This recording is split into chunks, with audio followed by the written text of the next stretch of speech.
News India देख रहे हैं आप, आपके साथ मैं हूं चारुल शर्मा। उत्तराखंड की खबरों का रुख करते हैं। उत्तराखंड में मनाया जा रहा है प्रवेशोत्सव।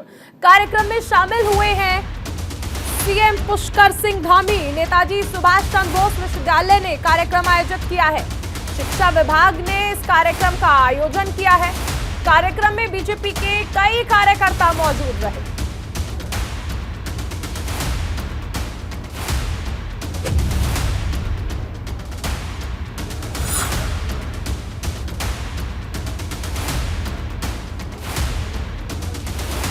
देहरादून में प्रवेशोत्सव मनाया जा रहा है। कार्यक्रम में शामिल हुए हैं पुष्कर सिंह धामी। सुभाष चंद्र बोस विश्वविद्यालय में इसका आयोजन किया जा रहा है। हमारे साथ सहयोगी हितेश त्यागी जुड़ गए हैं। हितेश, क्या तैयारियां हैं? किस तरह से प्रवेशोत्सव मनाया जा रहा है?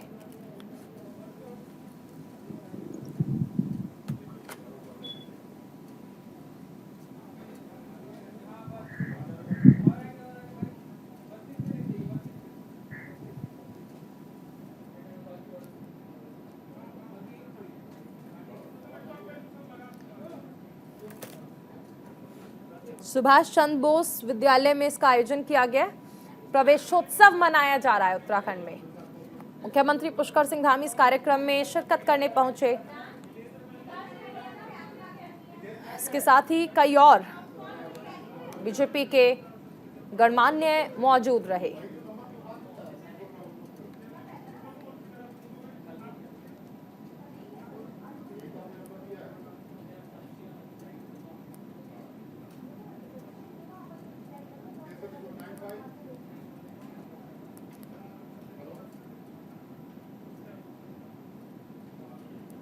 मंत्री जी, माननीय शिक्षा मंत्री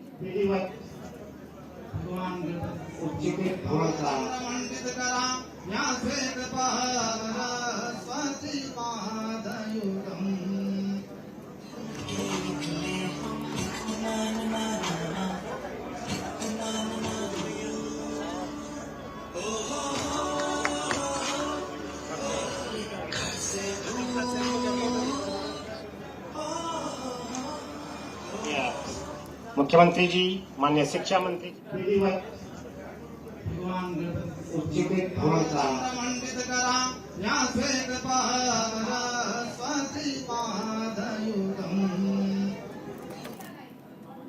नैनीताल को मुख्यमंत्री पुष्कर सिंह धामी ने 219 करोड़ की विकास योजनाओं की सौगात दी है। उन्होंने शहर में करोड़ों की योजनाओं का शिलान्यास और लोकार्पण किया। नैनीताल में सीएम धामी का स्वागत करने के लिए कई अधिकारी और सैकड़ों संख्या में बीजेपी कार्यकर्ता मौजूद रहे। इस दौरान सीएम धामी ने क्या कुछ कहा, सुनाते हैं आपको।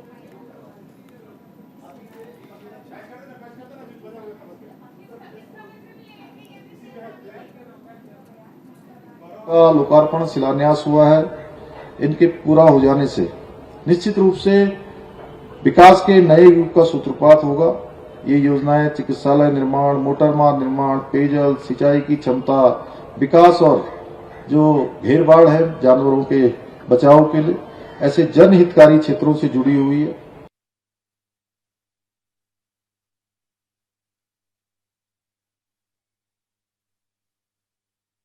की सौगात मिली है।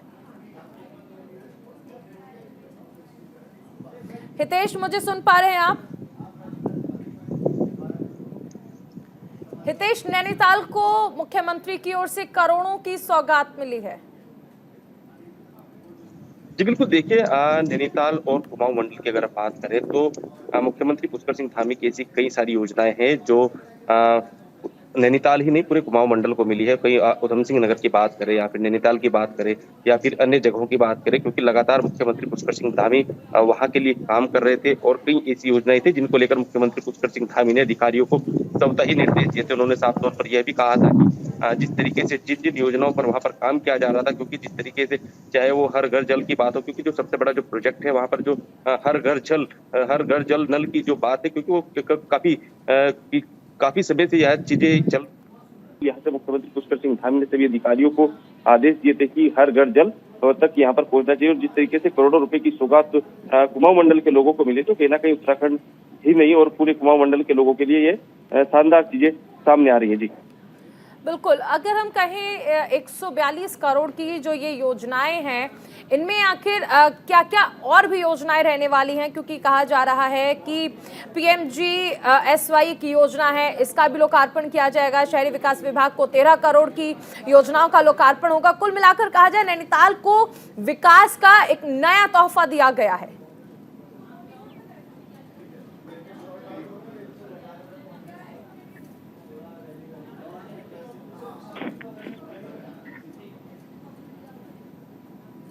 चलिए हितेश, आगे भी आपसे जानकारी ली जाएगी। तो एक बड़ी सौगात नैनीताल को दी गई है। इस बीच एक बड़ी खबर आपको बता दें, स्टैंड अप कॉमेडियन यश राठी के खिलाफ मुकदमा दर्ज किया गया है। धार्मिक भावनाओं को आहत करने का आरोप लगा है। हिंदू संगठन से जुड़े लोगों की शिकायत पर यह FIR दर्ज की गई है।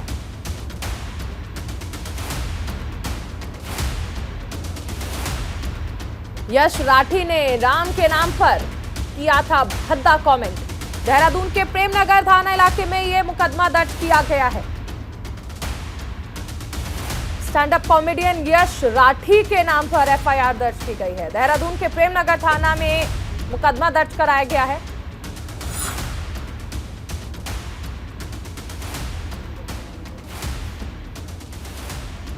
हमारे साथ सहयोगी गौरव वासुदेव जुड़ गए हैं। गौरव, स्टैंड अप कॉमेडियन जो कि कॉमेडी के नाम पर, लोगों को हंसाने के नाम पर, प्रभु श्री नाम के नाम पर कमेंट करते हैं, भद्दा मजाक करते हैं, ऐसे लोगों के खिलाफ हिंदू संगठनों ने आवाज उठाई और आखिरकार मुकदमा दर्ज किया गया।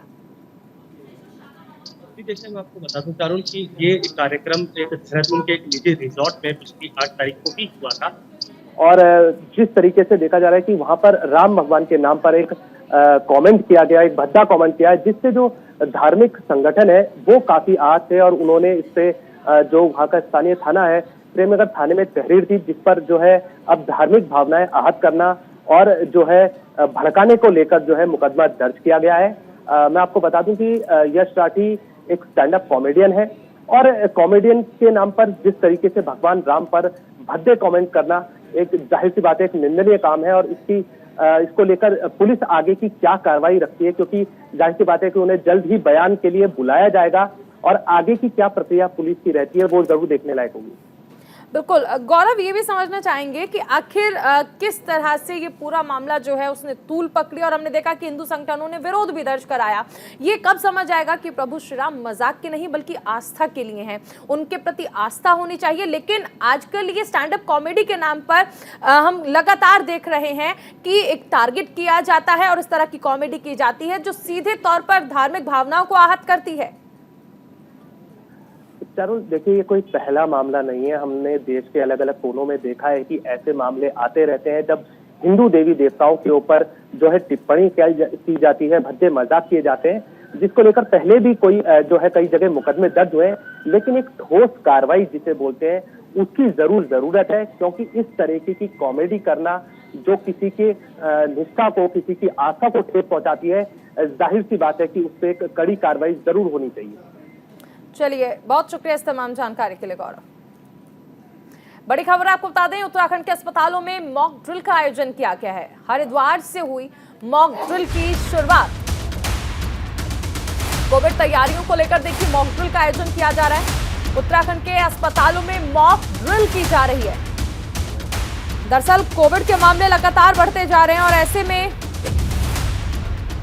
मॉक ड्रिल का आयोजन किया जा रहा है।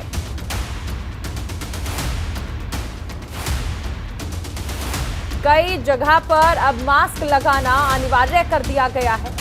धामी सरकार ने सभी अस्पतालों को ये आदेश जारी कर दिया है, एडवाइजरी जारी कर दी गई है। संजय पुंडीर हमारे सहयोगी हमारे साथ जुड़ गए हैं। संजय, क्या जानकारी है? अस्पतालों में मॉक ड्रिल का आयोजन किया जा रहा है। कोविड के बढ़ते मामलों को देखते हुए राज्य सरकारें अलर्ट मोड पर हैं।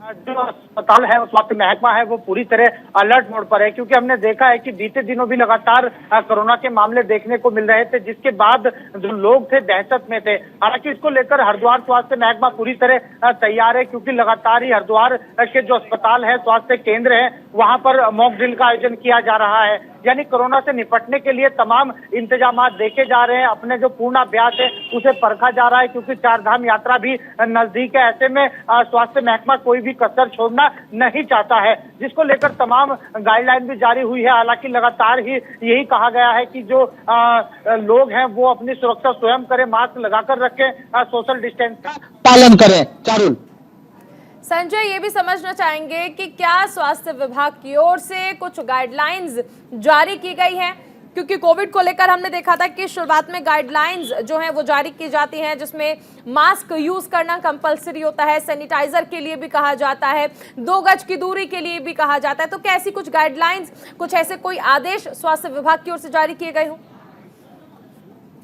देखिए, हमने देखा है कि बीते दिनों जो स्वास्थ्य मंत्री है धन सिंह रावत, उन्होंने लगातार ही सभी जनपदों के लिए गाइडलाइन जारी की थी। हालांकि उन्होंने कहा था कि अपने अपने जनपदों में जो स्वास्थ्य अधिकारी है वो सतर्कता बरते और लोगों को जागरूक भी करे, क्योंकि हमने देखा है कि लगातार हरिद्वार हो, देहरादून हो, नैनीताल हो, उधम सिंह नगर हो, तमाम जगहों पर जो कोरोना के मामले हैं वो सामने आ रहे हैं, जिसको लेकर कहीं ना कहीं लोगों को भी एहतियात बरतने की जरूरत है। और अब अपने चैनल के माध्यम से अपने दर्शकों को भी यही कहेंगे कि कोरोना अभी टला नहीं है। खतरे को देखते आप भी सावधानी बरतें, क्योंकि लगातार ही सावधानी से ही कोरोना टल सकता है। चारुल, ठीक है, बने रहिए, आगे भी आपसे जानकारी लेंगे।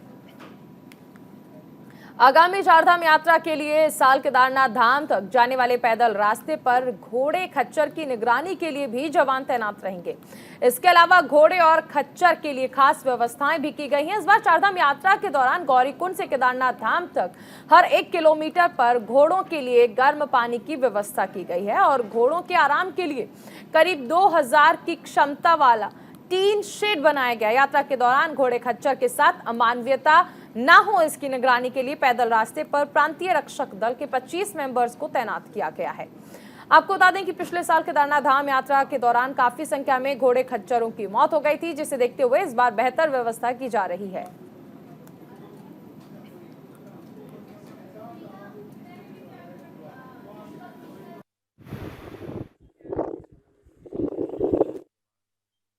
डॉक्टरों की टीम और हमारे पुलिस के जवान, जिनका सिर्फ काम ये होगा कि उस 20 किलोमीटर 18 किलोमीटर के स्ट्रेच में ये लोग ये देखेंगे कि पशु के ऊपर क्रूरता नहीं करी जा रही है, पशु को आराम और पानी पीने की समय दिया जा रहा है।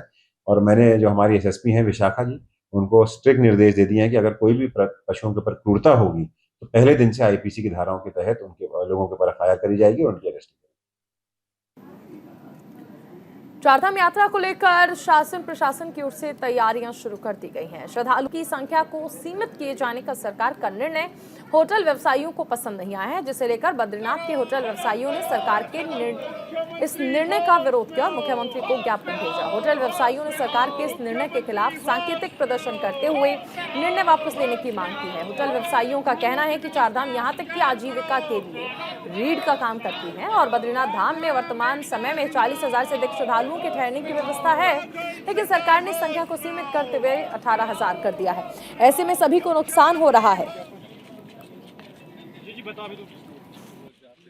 ये जो ज्ञापन दिया गया है आज यहाँ पे, यात्रियों की सीमित संख्या खत्म करो, खत्म करो, खत्म करो। यात्रियों की सीमित संख्या खत्म करो, खत्म करो, खत्म करो। मुख्यमंत्री होश में आओ, होश में आओ, होश में आओ। मुख्यमंत्री होश। मैं भगवान बद्री विशाल जी को नमन करते हुए, मैं क्योंकि यहाँ पे होटल एसोसिएशन का अध्यक्ष भी हूँ और हम लोग सभी पूरा गांव यहाँ पे रोजगार से आश्रित हैं, तो हम आज से नहीं, इसको 2 महीने पहले से ही हमारे चारों धामों में जो एक संगठन बना है उसके माध्यम से हम लोग जो हैं सरकार से ये निवेदन कर रहे हैं कि आप जो हैं एक सीमित संख्या कर दी गई है। जैसे बद्रीनाथ में 18,000, केदार में 15,000, गंगोत्री और यमुनोत्री में 9,000 और 6,000 की व्यवस्था कर दी गई है, जबकि धामों में इससे दुगनी व्यवस्था है। मैं अपने बद्रीनाथ की बात करता हूँ तो इसमें लगभग 40,000 आदमियों की यहाँ पे रहने की व्यवस्था की गई है यहाँ पे, और गवर्नमेंट ने यहाँ पे 18,000 कर दिया है। तो ये बड़ा अफसोसजनक बात है कि कैसे लोग इस यात्रा को देखेंगे, और लोगों का 6 महीने से यही रहता है कि कब यात्रा खुलेगी, कब हम लोग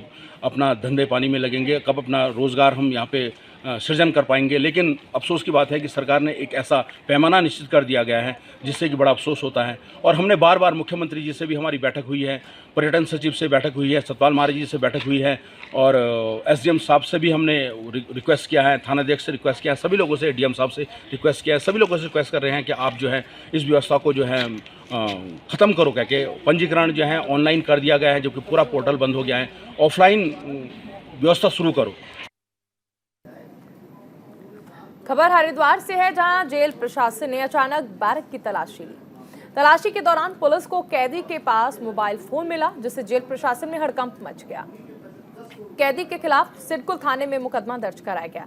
कैदी ने कपड़ों में कीपैड मोबाइल छिपाकर रखा था। जेल प्रशासन ने तत्काल प्रभाव से मोबाइल को जब्त किया।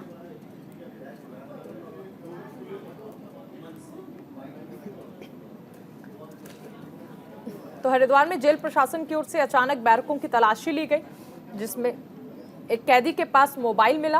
कहा जा रहा है कैदी के पास कीपैड मोबाइल था। हालांकि जैसे ही ये मोबाइल बरामद किया गया, तुरंत जेल प्रशासन में हड़कंप मच गया और इस मोबाइल को जब्त कर लिया गया। चमोली में बीजेपी को बड़ा झटका लगा है। कुछ दिन पहले बीजेपी में शामिल हुई जिला पंचायत सदस्य ने पार्टी बदल ली है और कांग्रेस में वापसी कर ली। ऐसे में ममता ने कहा कि बीजेपी के कुछ लोगों ने उन्हें गुमराह किया था, जिस कारण वो बीजेपी में शामिल हुई थी। लेकिन आज बद्रीनाथ विधायक और जिला पंचायत अध्यक्ष की मौजूदगी में उन्होंने कांग्रेस को ज्वाइन कर लिया।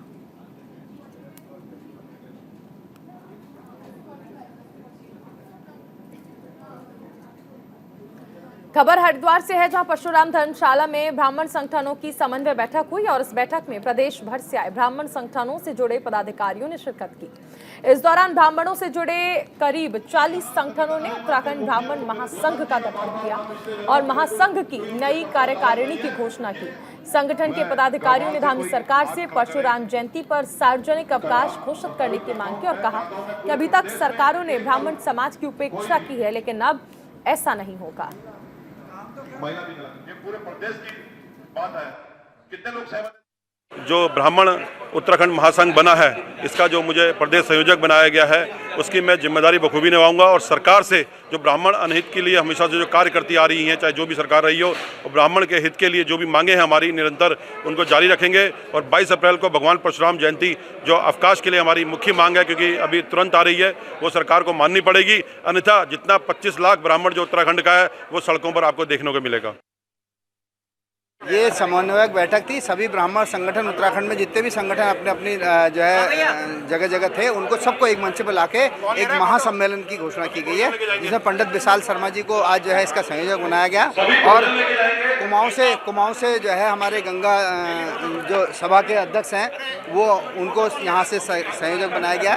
तो इसी तरीके से हम एक बड़ा आंदोलन अपनी मांगों को लेकर के, क्योंकि जो पीड़ित हमारे ब्राह्मण हैं, दबे कुचले ब्राह्मणों की आवाज़ को उठाने के लिए सब एक मंच पर आकर के हम लोग आगे बढ़ेंगे। हाँ, भगवान परशुराम के जन्मोत्सव पर पहले भी अवकाश होता था। उत्तर प्रदेश सरकार ने कर दिया है, मध्य प्रदेश सरकार ने कर दिया है। उसी रणनीति के आधार पर उत्तराखंड में भी हम मांग कर रख रहे हैं और पहले भी मांग की है, तो अवकाश किया जाए। जनपद पौड़ी गढ़वाल के राजकीय शिक्षक संघ ने प्रधानाचार्य सीधी भर्ती पर विरोध जताया। इसे लेकर आज कलेक्ट्रेट के पास हेमवती नंदन बहुगुणा मूर्ति स्थल पर राजकीय शिक्षक संघ ने सांकेतिक धरना प्रदर्शन किया। धरना प्रदर्शन के दौरान संघ के अध्यक्ष और जिला मंत्री ने कहा कि कॉलेजेस में अभी तक प्रधानाचार्य का पद कोटा निर्धारित है, लेकिन शिक्षा विभाग ने सरकार को 693 प्रधानाचार्य के पदों पर सीधी भर्ती करने का प्रस्ताव भेजा। ऐसे में यदि प्रधानाचार्य के पदों पर सीधी भर्ती के माध्यम से भरा जाता है, तो इससे कई शिक्षक बिना पदोन्नति के ही सेवानिवृत्त हो जाएंगे, जिसका शिक्षक संघ के लोग बहिष्कार कर रहे हैं।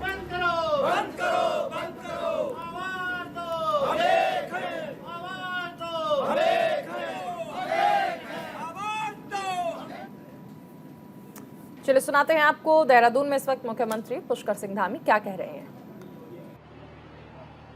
और जिनके निमित्त हो रहा है, ऐसे सभी मेरे प्रिय छात्र एवं छात्राएं, मैं सभी को आज प्रदेशोत्सव की बहुत बधाई देता हूं, शुभकामनाएं देता हूं और बाबा केदार से प्रार्थना करता हूं कि यह शैक्षिक सत्र आप सभी के जीवन में नई उन्नति, नया प्रकाश, नया ज्ञान और सुख शांति आप सबके जीवन में इन सभी का मार्ग प्रशस्त हो, आप सब जीवन की ऊंचाइयों को छुएं और अपने लक्ष्यों को प्राप्त करते जाएं।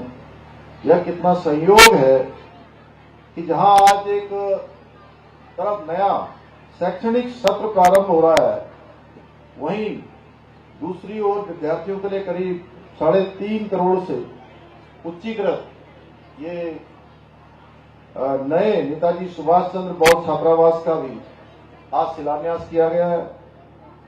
मुझे प्रसन्नता है, जैसा अभी डॉक्टर धन सिंह रावत जी ने बताया, कि टनकपुर, चंपावत, श्रीनगर, पौड़ी, उधम सिंह नगर, पीटसेन में कुल ऐसे 11 आवासीय छात्रावास स्वीकृत हुए हैं, जिनके माध्यम से हमारे सभी विद्यार्थियों को शिक्षा प्राप्त करने में मदद मिलेगी। इसके अलावा इस वित्तीय वर्ष में 2 नए छात्रावास टनकपुर एवं श्रीनगर में स्वीकृत हुए, साथ ही 3 नए छात्रावास गदरपुर, पीटसेन एवं इसी बनियावाला को भी उच्चीकृत किया गया है। मैं आप सभी को बधाई देता हूं, विशेषकर जिस विद्यालय में हमारा कार्यक्रम हो रहा है, यहाँ के सभी शिक्षकों को और यहाँ के सभी शिक्षार्थियों को विशेष रूप से बधाई देना चाहता हूं। ये हमारे लिए बहुत हर्ष की बात है कि इन छात्रावासों के माध्यम से जहां बालक और बालिकाएं, छात्र एवं छात्राओं को निःशुल्क भोजन, आवास, गणवेश, शिक्षक सामग्री उपलब्ध कराई जाएगी। इसके साथ ही राजकीय प्राथमिक विद्यालय को शिक्षकों को डिजिटल सुदृढ़ीकरण के लिए आज टीचर्स रिसोर्स पैकेज के तहत टैबलेट क्रय करने के लिए।